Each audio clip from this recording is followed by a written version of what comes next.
transport of petroleum products up and down the river to the port of Albany is not new. I mean, we've been doing that for the better part of 100 years. What is new is that this is a crude product that isn't part of a local economic consumption pattern. This is Bakken crude that is coming from South Dakota, North Dakota, and is coming by rail. So that's almost 3 billion gallons of oil a year. Virtual pipelines, pipelines on rail. Bakken crude is different from other crude oil. It has a flash point less than 74 degrees.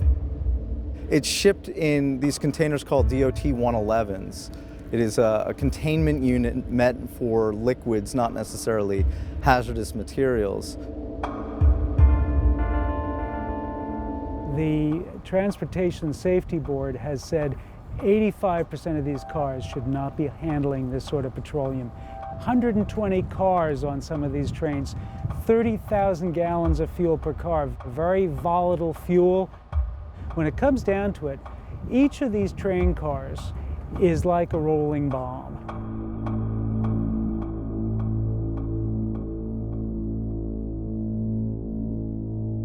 This is the greatest threat to the Hudson I've experienced in my entire career. These trains that run for almost 50 miles right next to the river, carrying highly explosive crude oil in rail cars that were not designed for this, that shear on impact.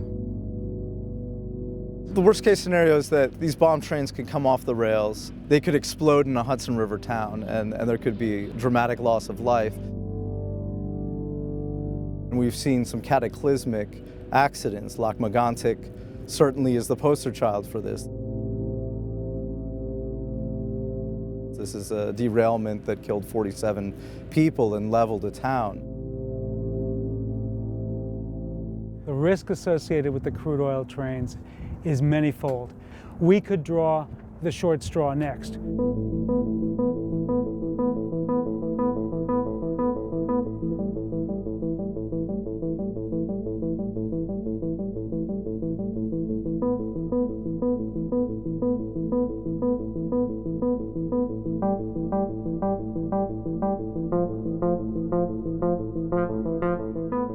When you're talking about the city of Albany, where you've got 100,000 people living, something like Lac-Mégantic happened here. I mean, we've got the state capitol, we've got major hospitals and government buildings very close to these railroad tracks. It could be quite significant.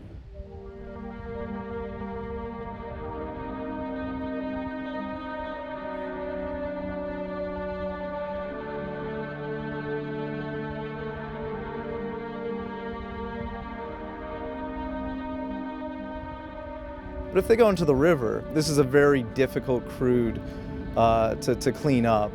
This has been allowed to occur without having in place the kinds of regulatory constraints, without having spill response plans in place, without having equipment pre-deployed to protect our sensitive resources here in the Hudson Valley. They're not ready for this. They're not ready. We are just collateral damage between point A and point B. We don't see any economic revenue from this. The state and the governor have argued we can't do anything about it. Railroad law trumps everything else. There's no benefit. It's passing right through. All we're getting here is the risk, and the risk could be catastrophic.